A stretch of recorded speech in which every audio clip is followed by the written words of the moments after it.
Start with, now it's kind of sad, this first guy, he just lost his daughter, so yeah, be nice to him.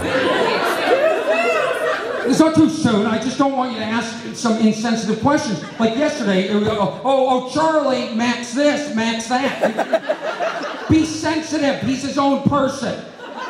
This guy has the hardest job in the world. He's a sheriff in a town where he needs supernatural powers, and he doesn't have them. Please give a very warm welcome to Sheriff Stalinsky, Linda.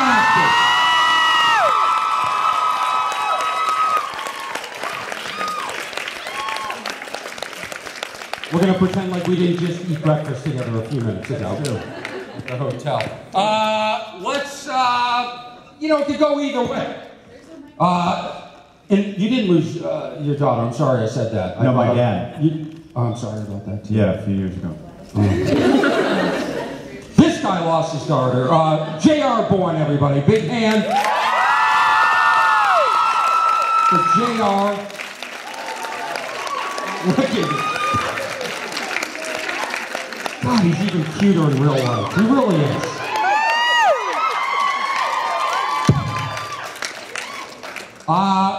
I don't think I've done a scene with this guy since season 1. Big hand for Tyler Hecklin, everybody.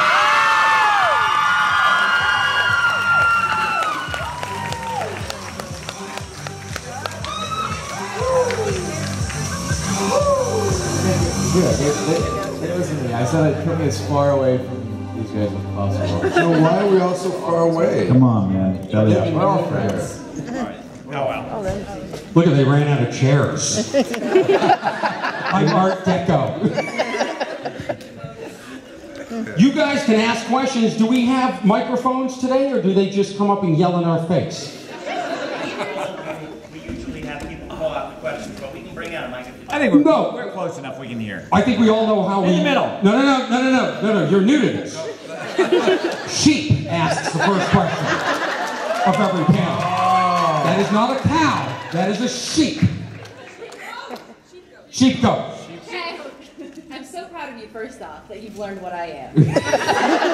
Listen, I make one mistake with women one time, and then I listen. I get it. Okay. Are you like one of those, what are they, like the fainting goats? Oh, I love those little fainting goats. Yeah. So you just ask questions and you fall over. I might actually prepare when we have a photo op, so like be prepared. I'll be ready. Okay. I'll catch you. I guess my question would be, now you keep putting me on the spot. You know every panel you're asking the first question. Okay, so I guess, what would be your guys' like favorite fight scene then? I mean, Sheriff, you really don't have one. I'm sorry. Or coach. I had a few at some point in my career, I think, but... go ahead. No, I don't have any. I guess fighting the styles. My favorite fight scene, I would probably say, just because he's sitting to my right, probably in The Office when you were boy Derek, and he tied me up and then had to break free and slide under my desk and find one of my hidden guns and That might actually be the most badass. put it to, yeah, right? And then we were like sort of, that was kind of dope. I like that one. That was fun. How he rolls. Yeah. Oh, so many to pick from. There's so many. So many unfavorable outcomes. I think the finale in season 2 was probably my favorite fight scene. I think I got to do all the stunts in that one, and it was just an all-night shoot, nothing but fighting.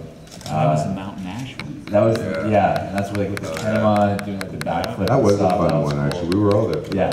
They let me play along. I wasn't. This side of the stage was all there. Yeah, that was my favorite one. I think that was just like a full night of stunts, and that turned out to be a really cool little fight. We had fun games this night. Oh my god. We were Can you delirious. tell that story? We can tell that story. We, We were like probably like what, hour 12 in when this started? Yeah. We knew like the end was not anywhere near in sight, so we had like another couple hours to go. We were all falling asleep, and we decided it'd be a really fun game to run up behind people when they weren't looking and slap them like right in the hamstring. Oh, that's where that started. I think I did it as a joke to somebody, Yes. and then they. You No, did it no, as no, a no, no, joke. I didn't. Oh yeah, it was you. Oh yeah. I did it as a joke. I tapped it like really soft. It wasn't a tap. Wow, it's like that was. It wasn't a tap. Lies. I started with a tap, and he goes, "That would hurt." And I was like, "I know." That's why I just gave you like a little love tap. And then so he came up behind me later and got me like actually like with a good one. And I was like, okay, all right. So for the rest of the night, we all just like back and forth, just getting people when they weren't looking. And me and Daniel Sharman circled the room on opposite sides so he wouldn't see us. And came up behind him, coordinated, and got him on both I'm legs. standing like this, and they circled and came running like stealth mode ninjas. I heard nothing coming up behind me, and they just, and literally, I kind of went, they just went from underneath of me, and it sounded like bone cracking. One of our guys on set thought that somebody snapped a 2x4. Yeah. Like, literally put these. Yeah, it sounded like my. What's your question? You guys, all three of you, There's 4 of us up here. don't really ever have a scene all together. So if you guys were Jeff Davis and the writers, what like kind of scene would you guys ever want to ever like do? Spooning. Who would be the big spoon? It would be the big. That'd be me. I like to be spoony. I like to be the spoony. You'd be in the middle somewhere. Lucky Pierre. Just a scene of us. I don't think like we seriously answered her question. I think that was a... Well, we did have a scene together last season in your office, right? Or no, in the loft. Oh, that's right. Yeah, Oh, that's right. yeah. Remember in his loft when You were Boyd going to shoot Styles? me, and I was going to shoot you. And... the way I would see it, because my character knows absolutely nothing. Let's say these two are fighting, something's going on there, and you show up, and they're in the middle of the street, and there's a traffic jam, and I'm just hanging on the horn going, get the hell out of the street! Move this shit! Be something like that. I like that. So that's one option.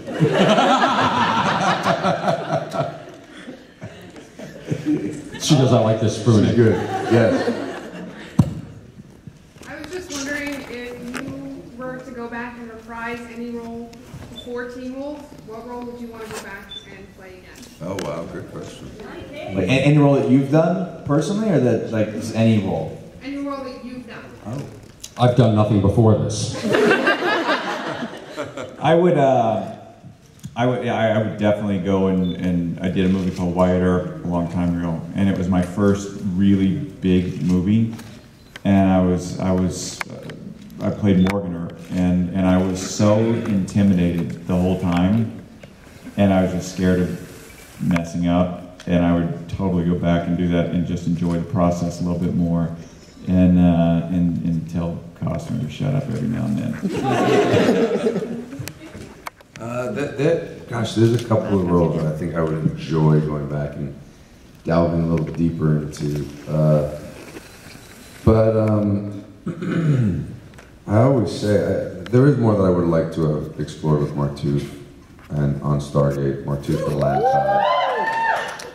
Yeah, those two personalities. Because Lantai we didn't really get into, you know. So that would be fun.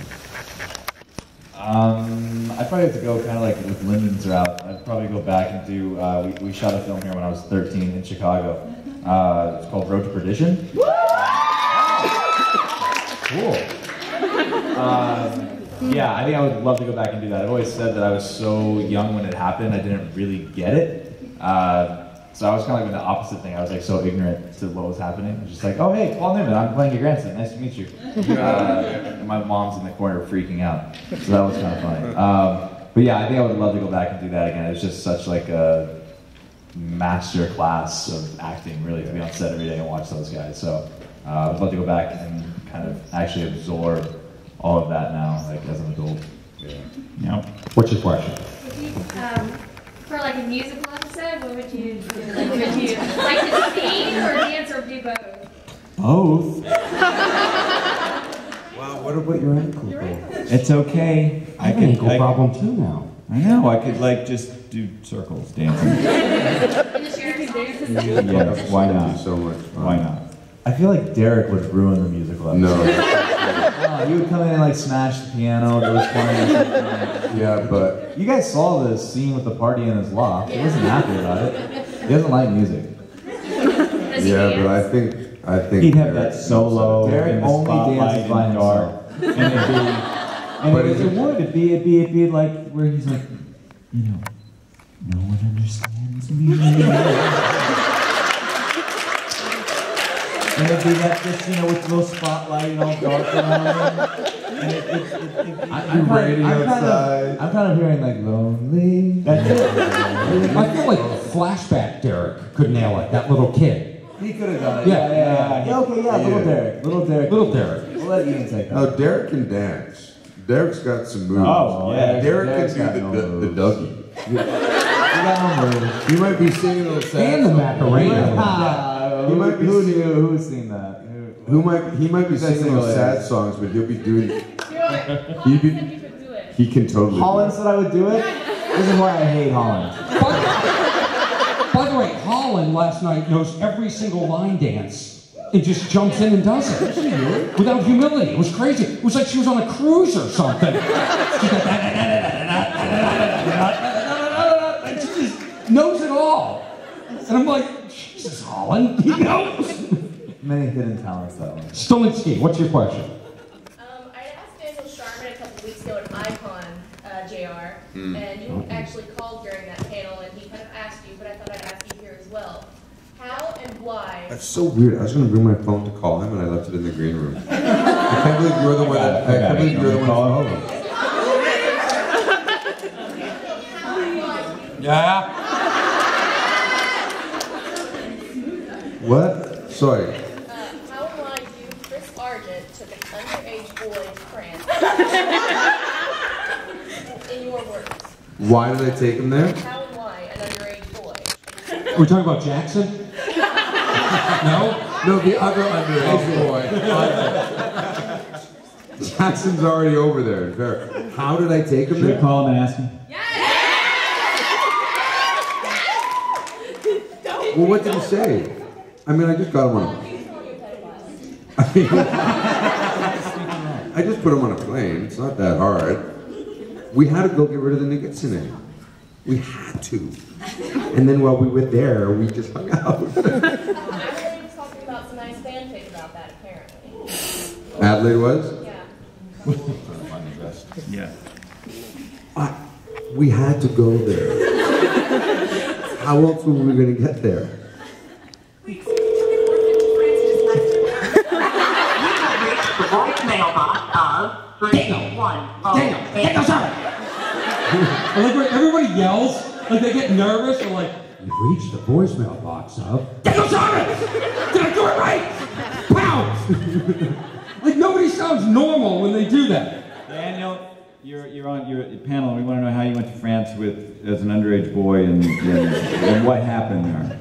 It's the same. We're being asked. It's the same. It's now the flip side, Vivi. She's here again. Now she's asking me in person, why did I take you to Paris? Underage boy. It all seems very self-explanatory to me. For the love of God, read between the lines. What do you think? You make it ugly, it can be beautiful. There is no age in Beacon Hills. Yes. That's Derek. Oh, this is Derek. Scott. Was that Derek today? Derek. I've changed so many times. Haven't we all? Anyways, I guess this can kind of go to everyone. This is a very important question that we were thinking about yesterday during lunch. Can werewolves eat chocolate? Good question. Are you lactose intolerant, werewolf? No, because chocolate is poison to dogs. When did we become Google? know. I know. I'm gonna say, for the sake of enjoying craft service at work, yeah, they can have chocolate. Did you guys know you can't give cheese to cats? What? Did you know that? Even though Julie. This poor cat is not supposed to go. They're lactose intolerant. Yeah, they're lactose intolerant. What did you do to a cat? Like everything in my head is Wait, a cat drinks milk out of a That's all bowl. they do is milk in the So there was a bowl. homeless cat around my, and it kept coming and crying. So I You get cheese? Cheese and milk. Did you kill it? And then I phoned my friend, and she's like such an animal. And I was like, baby, maybe you should come over and get this cat. And she goes, what are you doing? I said, I'm giving it, because they didn't have milk. I said, but I'm giving it some cheese. And I was feeding it the cheese, and the cat's like, I was like, I think it likes it, I'm not sure. And she was like, don't give it cheese, don't give it cheese. And I was like, I've already given it. It's a homeless cat. It can't be picky. But the other question is, why do cats like fish so much? I mean, because they've never been in the ocean and they hate water. Yeah. So they've never probably encountered a fish. It's not like their ancestors lived off of fish. Like they've no backstory with fish. There's nothing. It's new and Do exotic. other animals get drugs like catnip? Is there? What is it? Yeah, my dog used to love its squeaky toy. It was one of the best. You can't give cats dogs. You can't. No, they can't eat dogs. Cats can? Have you ever tried to give a cat a dog? No.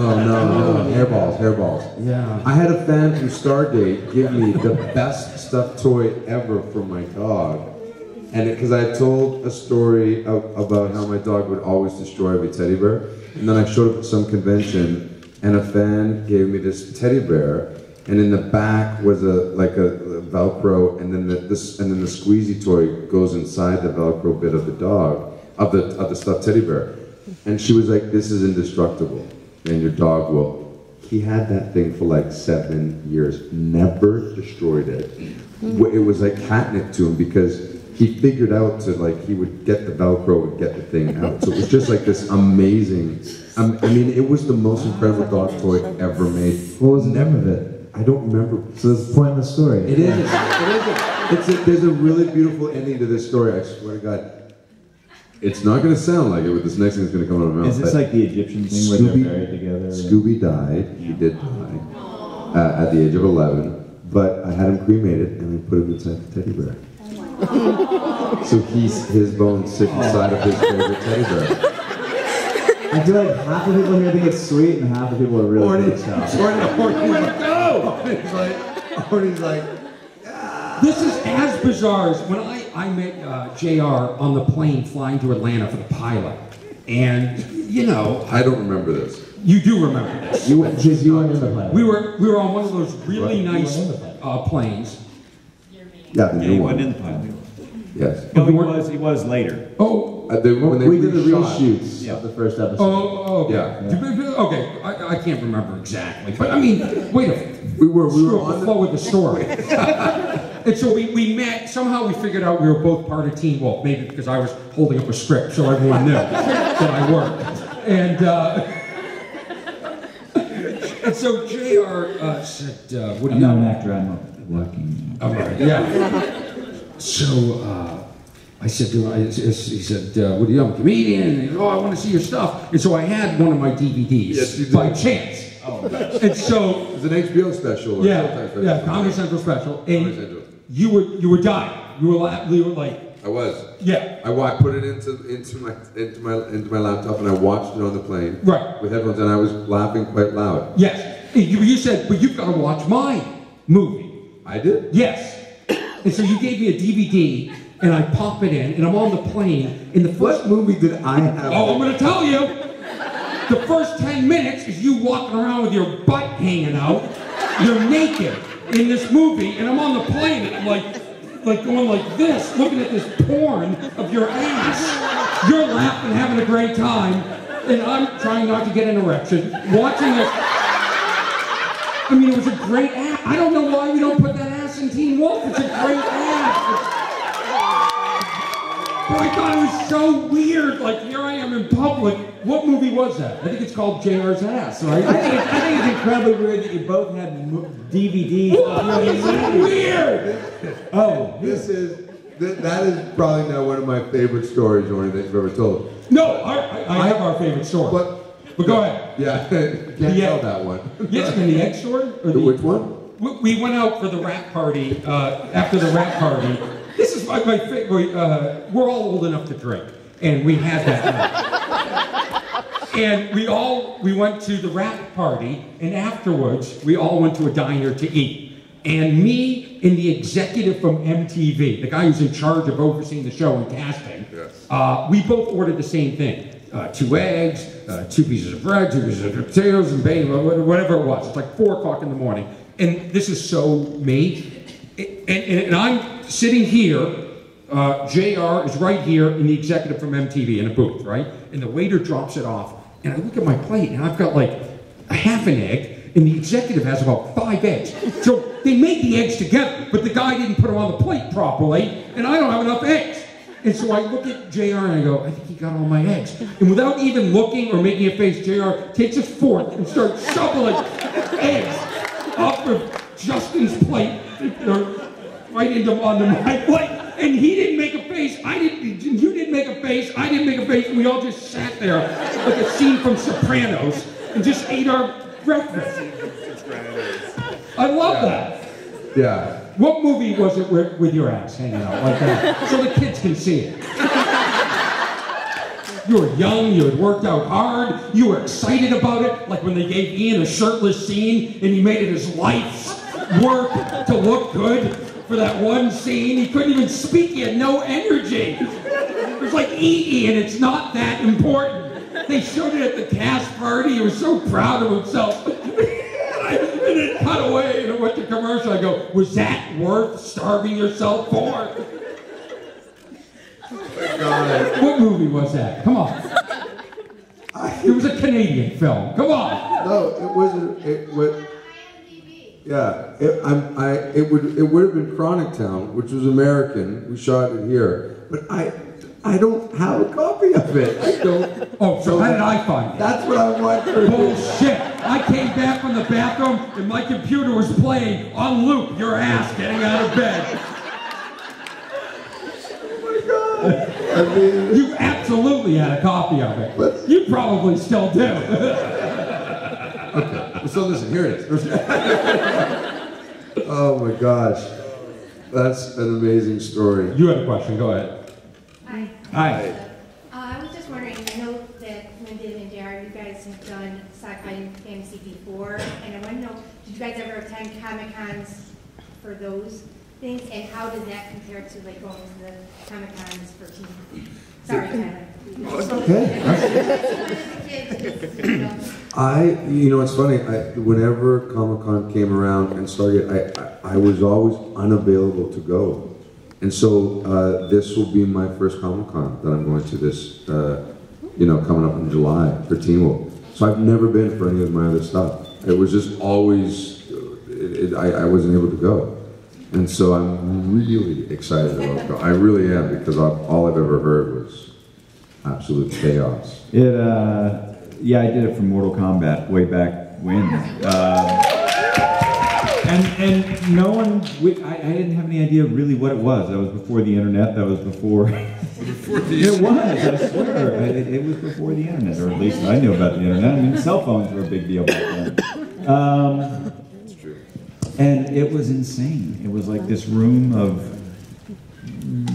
the big, like 2,000 or 3,000 people just crazed and excited, and I had never played the game, so I had no idea what they were talking about. They're like, I'm like, well, yeah, okay, whatever. Yeah, I was totally unprepared, and then since then I've done it for this. I did last year the New York Comic Con, which was different than the San Diego one, and it's kind of the same. It's fun. It's cool. It's at least now I know what it's all about. Wow, boring. That one went up first, right there. So go ahead. All your characters sort of seem seem to be built to reflect one of the teens in the show, either your own child or maybe Scott, and to be originally a reflection. What is it like building? What's it like if you're? Are you even thinking that way? Are you watching the Styles to figure out who the dad is, or is the dad just his own guy? Good question. Good question. Not that the other questions weren't good. No, I never actually thought about it. I mean, I just look at it as a father-son relationship, and it's really, you know, for me, it's having been a dad, it's pretty easy. It's kind of like, you know, dealing with a kid. Also, and, just the dumb things he does. Also, I mean, how different are you from your parents? Oh, I'm very different, I hope, but maybe not. But also, this season, we just had a scene that was a real sort of transition scene, and it was, I don't even know if they knew when they wrote it, but it's that scene where... Spoiler?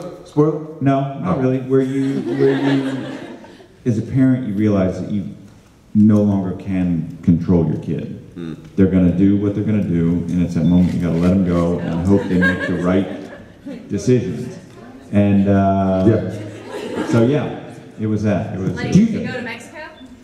He didn't talk to me about going to Mexico. We're still so concerned about me taking him to Paris, but yet the kids are on their own. That was my first. I read that script and I called up Jeff and I go, dude, you know, unaccompanied minors can't leave the country without an adult. What the hell? Yeah. And he goes, it will all be explained. It's true. I'm like, oh, okay. At least I accompanied him to Paris.